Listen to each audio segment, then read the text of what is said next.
ॐ श्रीगौर्या सकलार्थदं निजपदां भोजेन मुक्तिप्रदं प्रौढं विघ्नवनं हरन्तमनघं श्रीधुण्डितुण्डासिना वन्दे चर्मकपालिकोपकरणैर्वैराग्यसौख्यात् परं नास्तीति प्रदिशन्तमन्तविदुरम् श्रीकाशिकेशं शिवं शङ्करं शङ्कराचार्यं केशवं बादरायणं सूत्रभाष्यकृतौ वन्दे भगवन्तौ पुनः पुनः।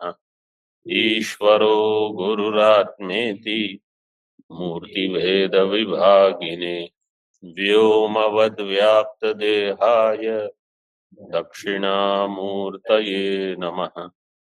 ओम शांति शांति शांति। पूर्व पक्ष ने कहा कि व्याप्ति ज्ञान से ही हम जगत के कर्ता की सिद्धि कर देंगे, जो सर्वज्ञ ईश्वर हो। श्रुति की क्या आवश्यकता है?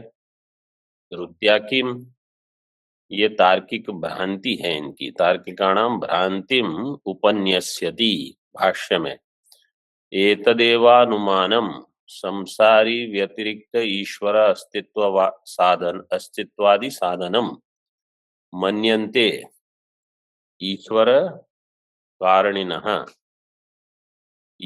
कारणिनः मन्यन्ते। ईश्वर कारणिनः, इसमें समास क्या, विग्रह क्या होगा? जो नए विद्यार्थी है ऑनलाइन, बताइए ईश्वर कारणिनः में समास विग्रह क्या होगा?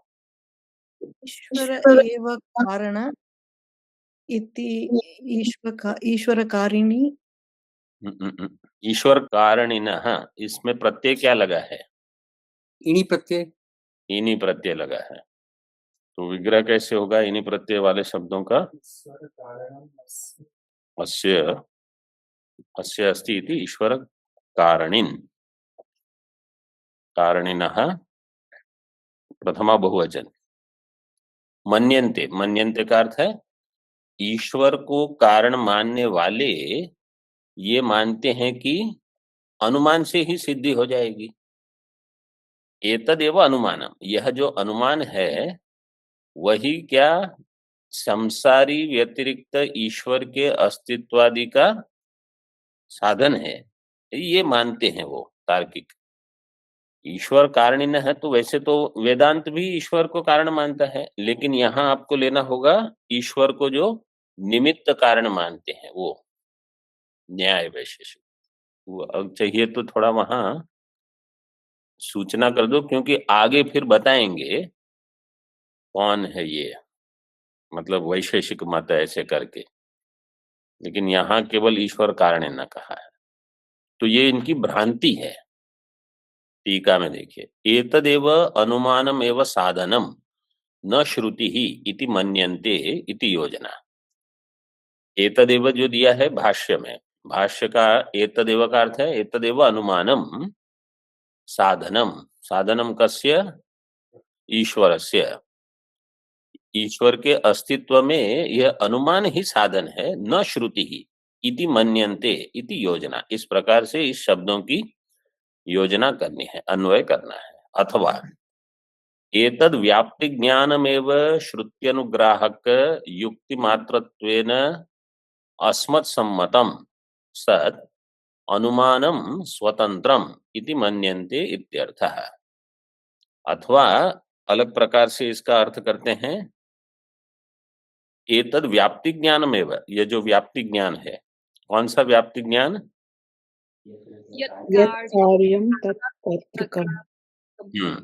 यत् कार्यम तत्सकर्तृकम इति व्याप्ति ही दिया है 2 पंक्ति के पहले।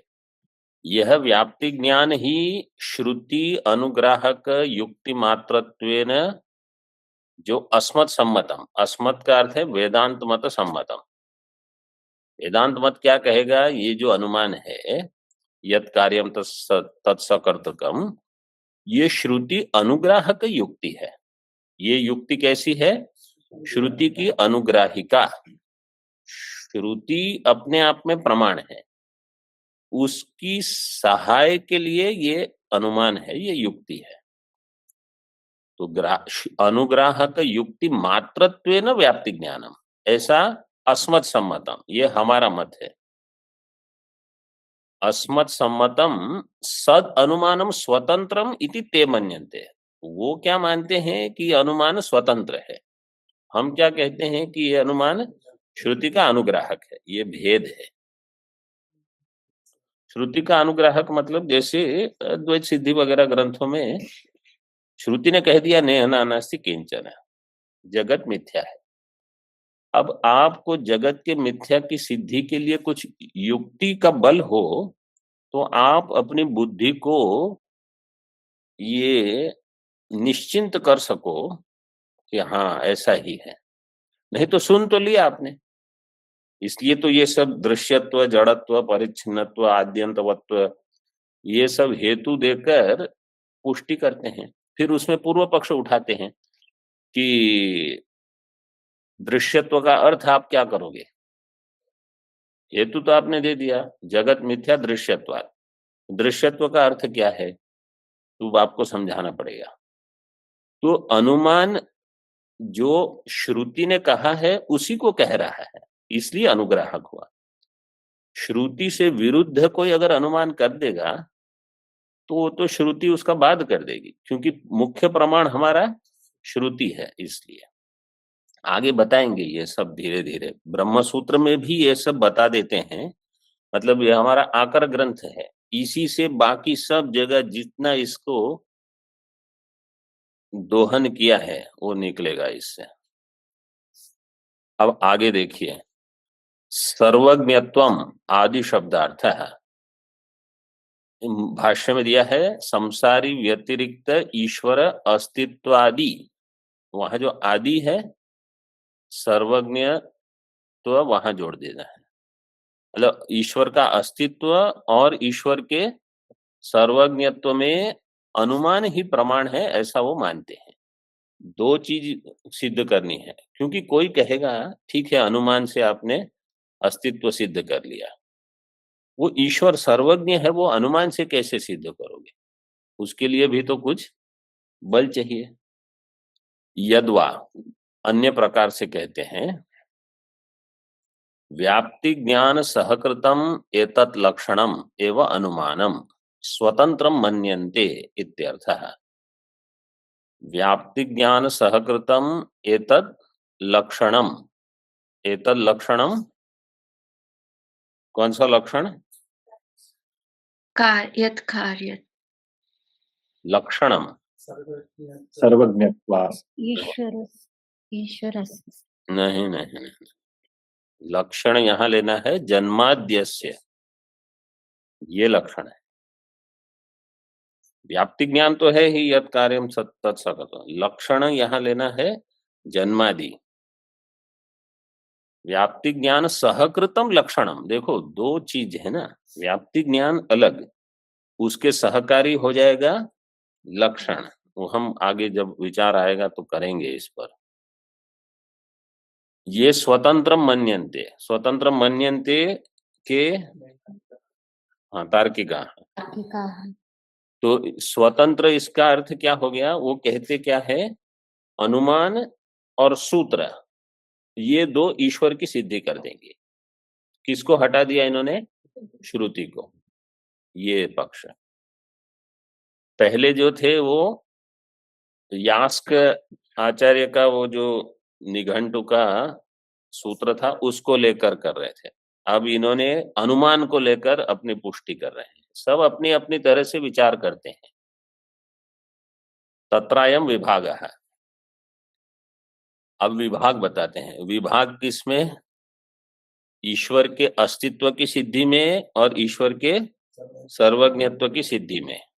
दो चीज करनी है। अब देखो, व्याप्ति ज्ञानात् जगतः कर्ता अस्ति इति अस्तित्व सिद्धि, व्याप्ति ज्ञान से जगत का कर्ता है इसके अस्तित्व की सिद्धि हो जाएगी, क्योंकि यत् कार्यम तत्सकर्तृकम, तो अगर जगत कार्य है तो उसका कोई कर्ता होगा, तो उनका प्रसिद्ध अनुमान है, क्या है अनुमान? इत्यंकुरादिकम कर्तृजन्यम कार्यत्वात् घटादिवत, ऐसे उनका ये जिनको नहीं पता है तो इन चीजों में बहुत कुछ या तो आप लिखते रहिए या इसको फिर से सुनिए, क्योंकि एक पाठ में सब ग्रहण हो जाए, एक पाठी जो होते हैं उनका होता है, ऐसे होते हैं एक पाठी, द्विपाठी, त्रिपाठी। त्रिपाठी तो प्रसिद्ध है। तीन पाठ तो 3 बार सुनेंगे तो उनको याद हो जाएगा, ये त्रिपाठी इनको कहते हैं। 3 बार कुछ अध्ययन करते हैं। हाँ, वो तो त्रिवेदी, त्रिपाठी भी उनको बोलते हैं। त्रिवेदी है, तीन वेद। एक पाठी मतलब एक बार सुना उनको पूरा याद रह जाएगा एक बार में, इसलिए वो एक ही पाठ में रहेंगे, एक पाठ में सब ग्रहण हो गया उनका। दूसरे पाठ तो वो खुद ही पाठ चला लेंगे, वो ऐसे होते हैं एक पाठी। तो जो ऐसे नहीं है फिर उनको यहाँ कुछ कुछ लिख के पुनः पुनः अध्ययन हम सभी को करने पड़ते हैं, क्योंकि हम एक पाठी कोई नहीं है। व्याप्ति बताइए। व्याप्ति ज्ञाना जगतः कर्ता अस्ति, ये अस्तित्व सिद्धि हो गई। पश्चात इस पहली एक अनुमान हो गया। दूसरा अनुमान सकर्ता सर्वज्ञो जगत कारणत्वात् व्यतिरेकेण कुलालादिवत। देखो ये अनुमान किया, वो कर्ता जो पूर्व अनुमान से सिद्ध हुआ उसको पक्ष बनाया, और वो कैसे कह दिया? वह सर्वज्ञ है, साध्य है, सर्वज्ञ। क्यों? जगत कारणत्वात् व्यतिरेकेण, क्योंकि इसमें अभी अन्वय दृष्टांत मिलेगा, क्यों नहीं मिलेगा? और जगत आ गया तो क्या है?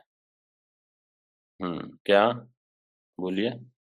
सर्वज्ञता सिर्फ ईश्वर के हाँ, सर्वज्ञत्व केवल ईश्वर में ही होगा, और कहीं सर्वज्ञत्व तो अगर सर्वज्ञ की सिद्धि करनी है ये साध्य केवल ईश्वर में ही घटेगा, तो इसलिए जो भी दृष्टांत होगा वो असर्वज्ञ का ही दृष्टांत देना पड़ेगा। इसलिए व्यतिरेक व्याप्ति, व्यतिरेकेण कुलालादिवत इति सर्वज्ञत्व सिद्धि ही लक्षणात्।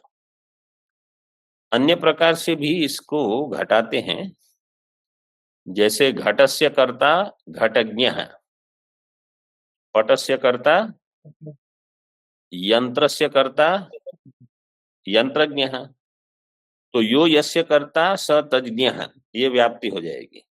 जो जिसको बनाता है उसको उसका ज्ञान होना चाहिए। यो यस्य कर्ता स तज्ज्ञ है, यो सर्वस्य कर्ता, यह सर्वस्य कर्ता सर्वज्ञ है, तो वो सर्वज्ञ ही होगा। तो जो जगत का करता है वो सर्व करता है, इसलिए वो सर्वज्ञ होगा।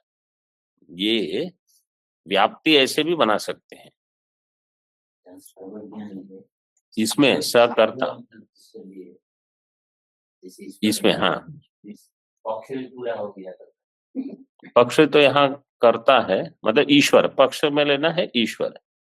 ईश्वर तो सर्वरूप है ये हम मान लेंगे, वो नहीं मानते, वो तो क्या कहते हैं, वो कहेंगे कि वो तो निमित्त कारण ही है। तो ईश्वर सर्वज्ञ है, न्याय दर्शन में ईश्वर केवल तटस्थ है जगत कारणत्वात्। लेकिन ये व्याप्ति सही है, जो घट का करता है वो उसको घट का ज्ञान होना चाहिए, वो पट का करता है वो उसको पट का ज्ञान होना चाहिए। कोई भी आप सब्जी बनाते हो तो आपको उसका ज्ञान चाहिए, जो जिसका करता होगा वो उसका ज्ञाता होगा ही होगा, भले उस अंश में जितना। तो जो जिसने सब बनाया है वो सबका ज्ञान होगा उसके पास। इति सर्वज्ञत्व सिद्धि ही लक्षणात्, सर्वज्ञ की सिद्धि लक्षण से हो जाएगी।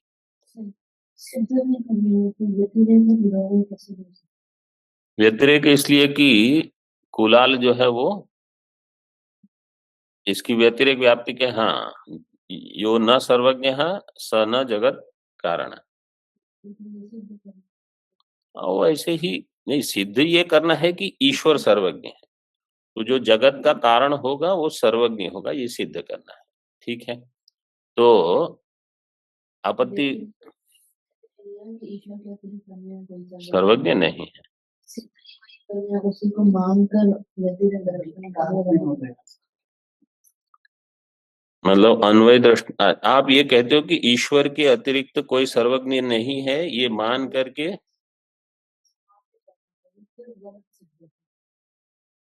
ईश्वर से अन्य कोई अन्य सर्वज्ञ हो, ये पहले स्वीकार करके फिर उसका निषेध करेंगे। मान लिया हमने कि ईश्वर से अलग कोई सर्वज्ञ है ही नहीं, वो आगे आएगा, थोड़ा थोड़ा आएगा, पता नहीं इस जिस आपकी संतुष्टि हो कि नहीं, लेकिन कुछ बताएंगे सिद्धांति का जब आरंभ होगा, क्योंकि अनुमान में दोष तो देना है हमको। अत्र मन्यन्ते इति अनुमानस्य आभासत्वं सूचितम, भाष्य में जो कहा मन्यन्ते, तो मन्यन्ते का अर्थ है कि ये केवल आभास है, मतलब ये केवल ये मानते हैं, सभी नहीं मानते। तो ये इनका अनुमान कैसा है? अनुमान आभास है, युक्ति आभास है। क्यों युक्ति आभास क्यों है? ठीक क्यों नहीं है? तथा ही अंकुरादौ तावत जीवः कर्ता न भवति, क्योंकि शित्य अंकुरादिकम, तो अंकुरादि में जीव कर्ता नहीं है, क्योंकि जीव ने नहीं बनाए हैं अंकुर। न भवति, एक जीवात भिन्नस्य घटवत अचेतनत्व नियमात, जीव से जो भिन्न है वो सब अचेतन है, जैसे घट। जीवात भिन्नस्य अचेतनत्व नियमात, वो सब घट के जैसे अचेतन है, इसलिए अन्य कर्ता नास्ति एव इति व्यतिरेक निश्चयात्। पूर्व पक्ष ने क्या कहा कि हम अनुमान से ईश्वर की सिद्धि करेंगे। वो क्या कहते हैं, सिद्धांति क्या कहेंगे? जीव कर्ता नहीं है और जीव से अन्य कोई चैतन्य है, उसकी सिद्धि कहाँ हुई? आप कहते हो हम अनुमान से अस्तित्व की सिद्धि करेंगे, बोले ऐसा कोई है ही नहीं। जैसे ये बौद्ध आदि कहेंगे, कहाँ कोई सिद्ध कहाँ है, बाकी सब अचेतन है। अन्य कर्ता नास्ति एव इति व्यतिरेक निश्चय, तो अनुमान में दोष हो सकता है, इसलिए यत् कार्यम तत्सकर्तृकम इति व्याप्ति ज्ञान असिद्धि ही, ये व्याप्ति ज्ञान की ही असिद्धि कर दी। जो कार्य होगा वो कर्ता सहित होगा, ये ठीक नहीं है। एक और लक्षण लिंगक अनुमाने तो बाधा है। लक्षण लिंगक अनुमान, लक्षण लिंगक अनुमान क्या है? वो जो ऊपर कहा ईश्वर है सर्वज्ञ, इसमें लक्षण क्या है? जगत जन्मादि, जन्मादि जिसके हैं, तो जन्मादि अस्य यतः, यह जो लक्षण लिंगक अनुमान है, ईश्वर सर्वज्ञ है जगत कारणत्वात्, ईश्वर सर्वज्ञ है क्योंकि वो जगत का कारण है, इस अनुमान में बाध है, ये अनुमान बाधित हो जाएगा। क्यों बाधित होगा? अशरीरस्य जन्य ज्ञाना योगात्, बाध का दृष्टांत क्या देते हैं तर्क संग्रह में? प्रमाणांतर। जलम वन्नीर अनुष्ण द्रव्यत्वात्, वन्नी अनुष्ण है, क्यों? वो द्रव्य है जैसे जल, तो वो बाधित हो जाता है, प्रत्यक्ष प्रमाणांतर से जो बाधित हो जाएगा। अभी यहाँ इस अनुमान को अन्य प्रमाण से बाधित करेंगे। कैसे? अगर ईश्वर सर्वज्ञ है तो ईश्वर में सभी का ज्ञान होना चाहिए, और जो ज्ञान होगा वो अशरीर को कैसे होगा? अशरीरस्य जन्य ज्ञाना योगात, ईश्वर जो है उसको शरीर नहीं मानते ये न्याय वाले। अशरीर, अशरीर को जन्य ज्ञान नहीं होगा। ईश्वर कैसा है? नित्य ज्ञानवान है, तो अशरीरस्य जन्य ज्ञान अयोगात, और जो ज्ञान है वो कैसा होता है, यज ज्ञानम तद मनोजन्यम इति व्याप्ति, जो ज्ञान होगा वो मनोजन्य होगा। तो ईश्वर में शरीर नहीं होने से, मन नहीं होने से ज्ञान नहीं उत्पन्न होगा, अथवा मनोजन्यत्व, तो जो जो जन्य है वो नित्य कहाँ होगा। ईश्वर का ज्ञान वो नित्य मानते हैं और ज्ञान हमेशा मनोजन्य होगा, तो ईश्वर में नित्य ज्ञान की सिद्धि नहीं होगी। अशरीरस्य जन्य ज्ञान अयोगा, ईश्वर जो है उसमें जन्य ज्ञान नहीं होना चाहिए, लेकिन जो भी ज्ञान है वो केवल मनोजन्य है, ये व्याप्ति है। साधारणतः सब क्या कहेंगे, ज्ञान कहाँ हुआ, मन से हुआ, अंतःकरण से हुआ, तो यज ज्ञानम तद मनोजन्यम, इस व्याप्ति से विरोध हो जाएगा। व्याप्ति से विरोध होने से नित्य ज्ञान की सिद्धि नहीं होगी, नित्य ज्ञान असिद्धे है, इसलिए ज्ञान अभाव निश्चय हो जाएगा। ज्ञान अभाव, तो ईश्वर में सर्वज्ञत्व की सिद्धि नहीं होगी। ऐसे न्याय के जो विरोध में कहेंगे वो सब ये दृष्टांत अनुमान दे देंगे।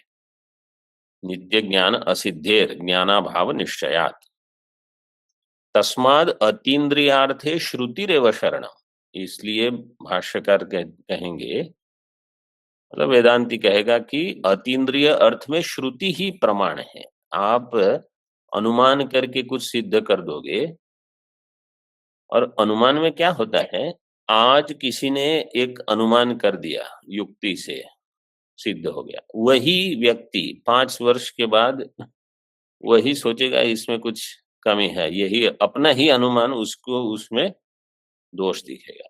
और अन्य कोई अन्य न्याय वाले हैं, अनुमान अधिक सूक्ष्म बुद्धि वाले हैं, वो काट देंगे आपके अनुमान को। वो रघुनाथ शिरोमणि जी ने कहा कि किसी को भी लेके आओ, मैं सबके अनुमान का खंडन कर दूंगा। उनका वो प्रसिद्ध है, एक श्लोक है, मयि कल्पिते रघुनाथ नाथस्य, ऐसे कुछ तो बताया है उन्होंने। अभी मैं जब मिलेगा तो आपको बता देंगे। हाँ, जो असिद्ध है उसको हम सिद्ध कर देंगे।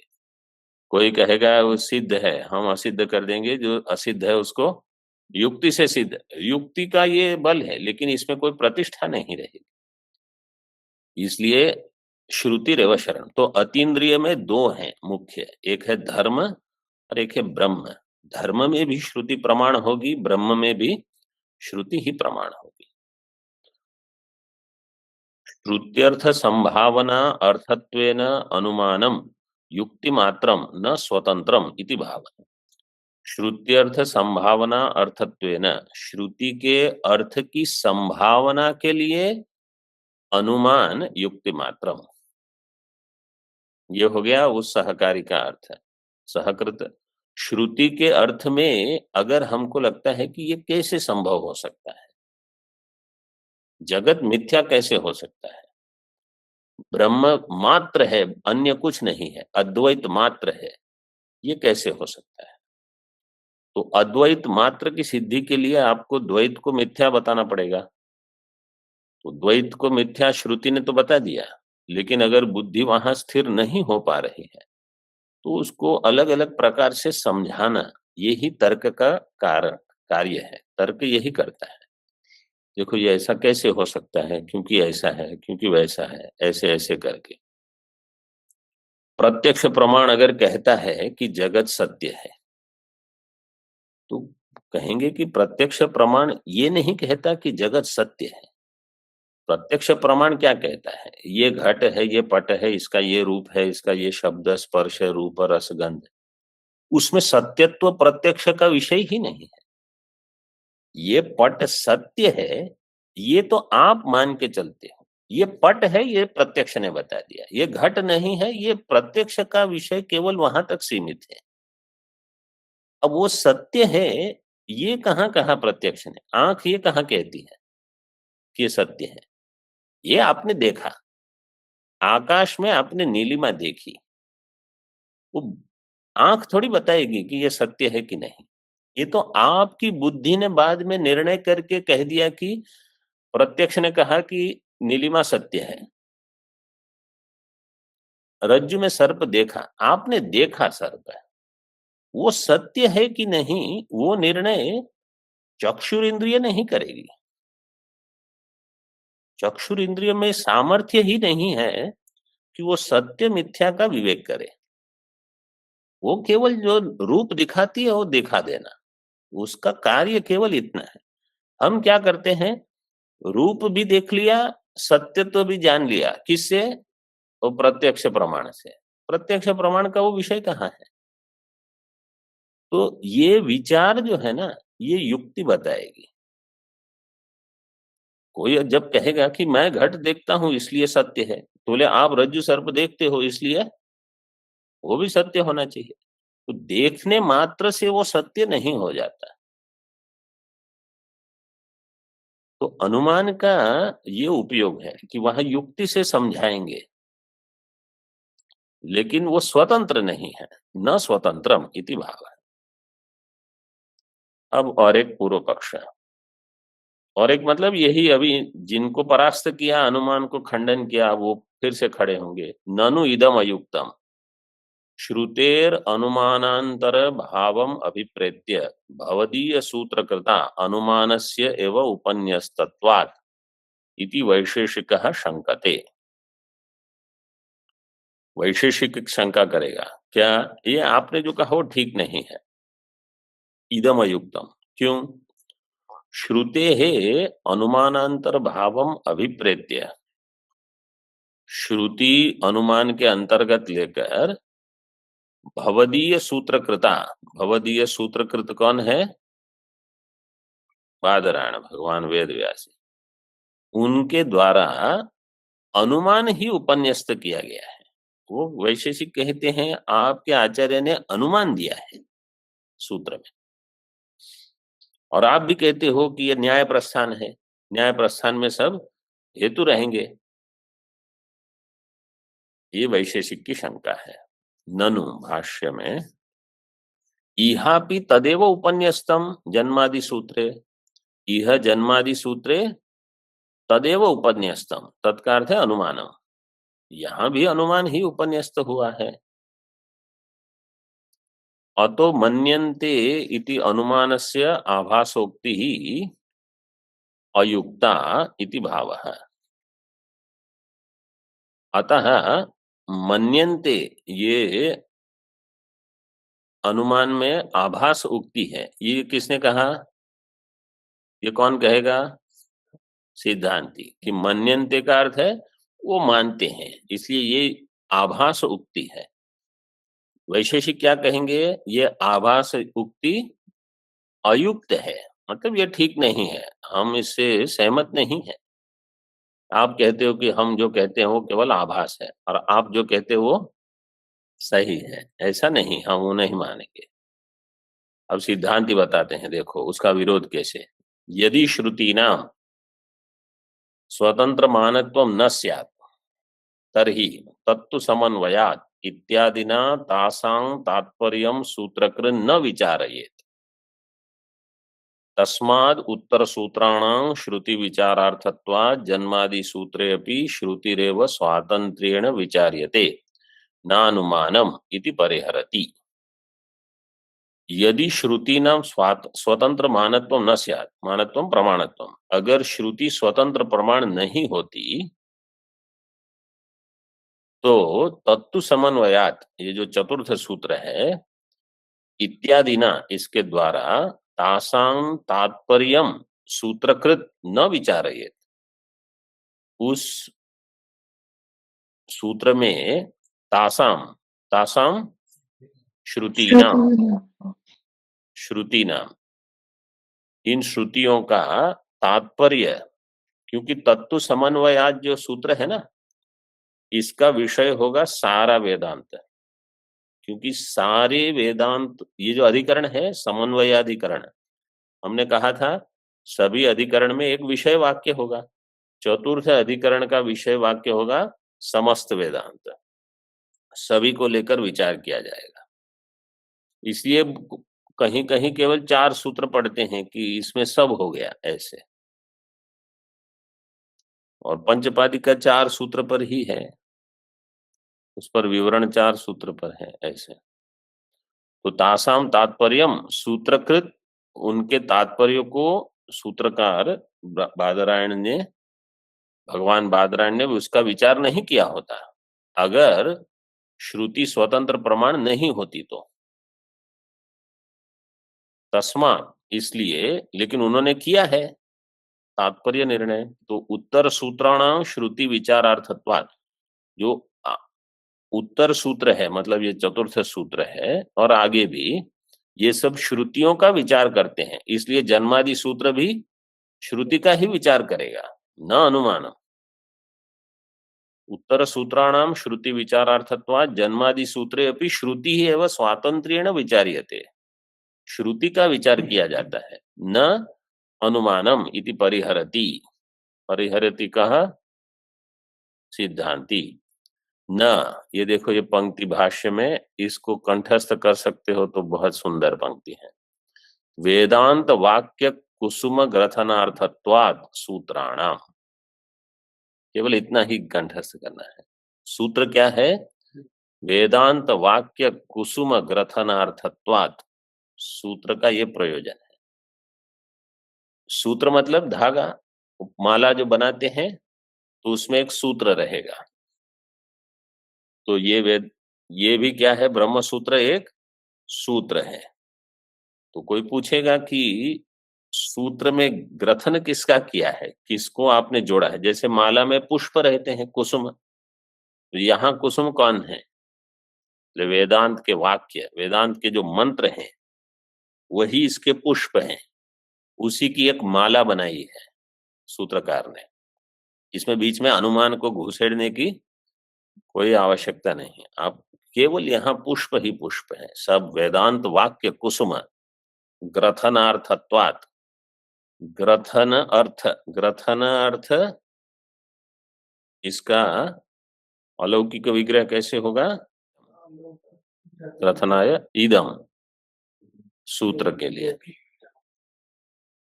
हाँ, ये लौकिक विग्रह हो जाएगा। ग्रथनाय इदम, ग्रथनाय इदम, ग्रथन तो ग्रथन के लिए इन सब वाक्यों को एक साथ जोड़ने का ही उनका प्रयोजन है सूत्रों का।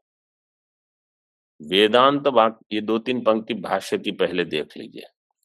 वेदांत वाक्यानि ही सूत्रैरुदाहृत्य विचार्यन्ते, सूत्रैहि, सूत्र के द्वारा, वेदांत वाक्यानि ही उदाहृत्य, वेदांत वाक्यों का ही, उदाहृत्य का अर्थ है, यह हिंदी में उदाहरण दिया है, लेकिन उसको उद्धृत करके, उसको ध्यान में रखते हुए, सूत्रों के द्वारा वेदांत वाक्यों को ही, उनका ही उद्धरण करके, उनको ही ध्यान में रख के विचार किया जाता है, स्वतंत्र नहीं।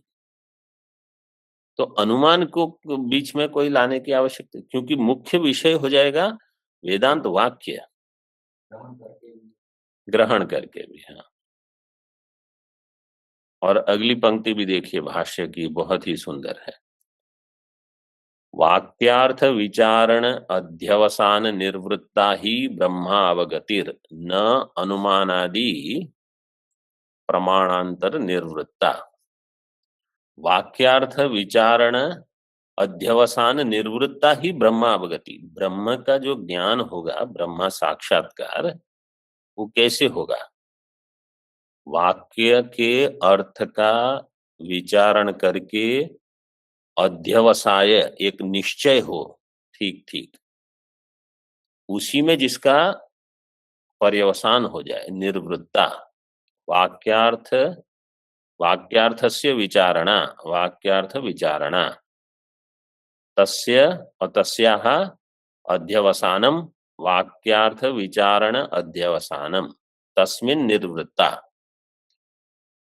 इसमें जो अपना समर्पण हो जाए, उपनिषद के वाक्यों के विचार में ही जहां बुद्धि का निश्चय हो, इसी से ब्रह्म साक्षात्कार होगा, न अनुमानादि प्रमाणांतर निवृत्ता।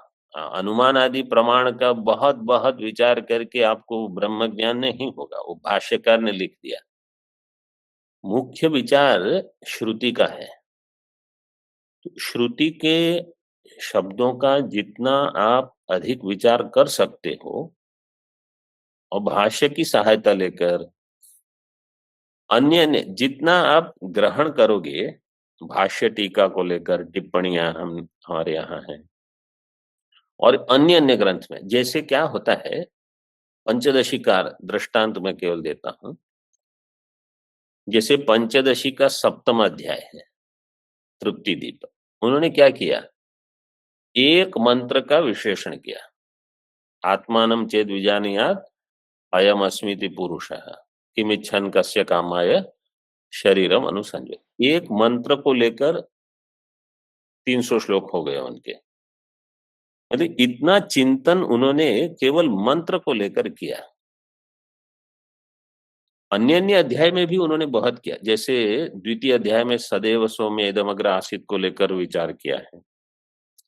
छठे अध्याय में ये जो ईश्वर प्रतिपादक मांडुक्य में छठा मंत्र है, एष सर्वज्ञ एष सर्वेश्वर एष सर्वज्ञ एष योनि सर्वस्य प्रभवाप्यो हि भूता, इसको लेकर विचार किया है। वो मंत्र को लेकर श्लोक लिखते रहते हैं। वार्तिक में क्या किया है, यही किया है। मांडुक्य कारिका में भी यही है, मंत्र को लेकर उस पर विचार हुआ है। तो जहां कहीं भी मूल वही है, वाक्यार्थ विचारण, उसका अध्यवसान एक ठीक ठीक निश्चय हो जाए। तो इसलिए जहां कहीं भी आचार्य लोग ग्रंथ लिखते हैं, जैसे स्वतंत्र ग्रंथ अगर हो तो श्रुतियों का वहां विचार होगा, और विचार के लिए एक फिर प्रतिपादन की शैली होगी, कुछ पूर्व पक्ष होंगे, उनका निराकरण वगैरह होगा, लेकिन श्रुतियों को ध्यान में रखेंगे। उसी के विचार से ब्रह्मा अवगति ही न अनुमानादि प्रमाणांतर निर्वृत्ता। अब टीका में देखिए, किंच मुमुक्षोर ब्रह्मावगतिरभीष्टा यदर्थम अस्य शास्त्रस्य आरंभः सा च न अनुमानात्। मुमुक्षु को ब्रह्म अवगति अभीष्ट है, उसको ब्रह्म ज्ञान चाहिए, जिसके लिए इस शास्त्र का आरंभ हुआ है। यद अर्थम अस्य शास्त्रस्य आरंभः सा च न अनुमानात्, लेकिन वो अनुमान से नहीं हो। देखो जहां जैसे वहां मांडुक्य में आता है शास्त्र शब्द और प्रकरण ग्रंथ, तो मांडुक्य उपनिषद को जो क्योंकि कारिकाएं हैं इसलिए उसको क्या कहा, प्रकरण, और शास्त्र से किसको लिया, ब्रह्म सूत्र। तो इस शास्त्र क्योंकि शास्त्र में सभी अंग हैं, अधिकारी निर्णय करके फिर उपसत्ति, तत्पदार्थ, त्वम पदार्थ, ऐक्य, जो भी विरोध है उनका परिहार, साधन, फल, सब बताना शास्त्र का प्रयोजन है। तो ये इसीलिए आरंभ हुआ है। सा च न अनुमानात्, सा का ब्रह्म अवगति। ज्ञान। सा जब पूछा जाता है तो स्त्रीलिंग शब्द है, तो उत्तर आपको स्त्रीलिंग का देना है। ज्ञान का अर्थ भी वही है और बोध का अर्थ भी वही है और अवगति का अर्थ भी वही है, लेकिन स्त्रीलिंग शब्द केवल अवगति है जो पूर्व में दिया है। वहां कोई पुल्लिंग नपुंसकलिंग शब्द अगर नहीं दिया है आपको, स्वतंत्र सा दिया तो वही उत्तर होना चाहिए। फिर सा च न अनुमानात् तन्त्वोपनिषदम इति श्रुतेः। तन्त्वोपनिषदम पुरुषम पृच्छामि, ये याज्ञवल्क्य और शाकल्य उसमें आएगा। इति श्रुतेः अतो न अनुमानम विचार्यम इत्याह। इसलिए अनुमान विचार्य नहीं है। विचार्य क्या है, उपनिषद वाक्य। भाष्य में हमने देखा वाक्यार्थ विचारणा अध्यवसान निर्वृत्ता ही ब्रह्मावगतिर न अनुमानादि प्रमाणांतर निर्वृत्ता। वाक्यस्य तदर्थस्य च विचारात् यद अध्यवसानम तात्पर्य निश्चयः प्रमेय संभव निश्चयश्च तेन जाता ब्रह्मावगतिर मुक्तये भवति इत्यर्थः। वाक्य का और उसके अर्थ का, इसलिए तो पहले पद का ज्ञान हो, फिर पदार्थ का ज्ञान हो, तब वाक्यार्थ का ज्ञान होगा। कहीं भी वाक्य, कोई भी वाक्य हो, ऐसे ही वहां प्रक्रिया होगी। पद का ज्ञान हो, पदार्थ का ज्ञान हो, फिर वाक्यार्थ का ज्ञान। तो इसलिए सब पढ़ना पड़ेगा, और वो भी विचारात। विचार जितना करोगे उतना वहां से निकलेगा। फिर ये भगवान की ही वाणी है, ऐसे समझ लो वेद। विचाराद यद अध्यवसानम तात्पर्य निश्चयः। अध्यवसान का मतलब ऐसे नहीं कि मेरा निश्चय हो गया, आपको तात्पर्य निश्चय करना पड़ेगा। इसका उपक्रम क्या है, उपसंहार क्या है, सब षड्विध लिंग को लेकर, और प्रमेय संभव निश्चय से। प्रमेय क्या है इसका? तेन जाता ब्रह्मावगति, उससे जो ब्रह्मावगति होगी वो मुक्तये भवति, उससे मुक्ति की प्राप्ति होगी। अत्र संभवो बाधा भावः। प्रमेय संभव निश्चय कहा। संभव का अर्थ क्या है? बाध का अभाव। नहीं तो आप पूछोगे संभव शब्द कहाँ दिया है, क्योंकि भाष्य में तो संभव शब्द नहीं है। तो ये क्या है? स्वपदानि च वर्ण्यन्ते, अपने पद जो दिए हैं उसका भी वर्णन करना पड़ेगा, टीकाकार भाष्यकार जो भी हो। तो प्रमेय में बाध अभाव का निश्चय, शास्त्र के तात्पर्य का निश्चय और प्रमेय में बाध अभाव, ये क्या हो गए? प्रमाण असंभावना की निवृत्ति और प्रमेय असंभावना की निवृत्ति, ये दो दे दिए। तात्पर्य निश्चय क्या है? श्रवण से होगा, तो उससे प्रमाण असंभावना की निवृत्ति होगी। और प्रमेय संभव निश्चय मतलब प्रमेय असंभावना की। देखो ये सब एक एक चीज ऐसे अपने आप जितना पकड़ सकते हो, आपको ही परीक्षा आपकी हो जाएगी। ओम पूर्णमदः पूर्णमिदं पूर्णात् पूर्णमुदच्यते पूर्णस्य पूर्णमादाय पूर्णमेवावशिष्यते। ओम शांति शांति शांति। शंकरं शंकराचार्यं केशवं बादरायणं सूत्रभाष्यकृतौ वन्दे भगवन्तौ पुनः पुनः। ईश्वरो गुरुरात्मेति मूर्तिभेदविभागिने व्योमवद्व्याप्तदेहाय दक्षिणामूर्तये नमः। ओम शांति शांति शांति।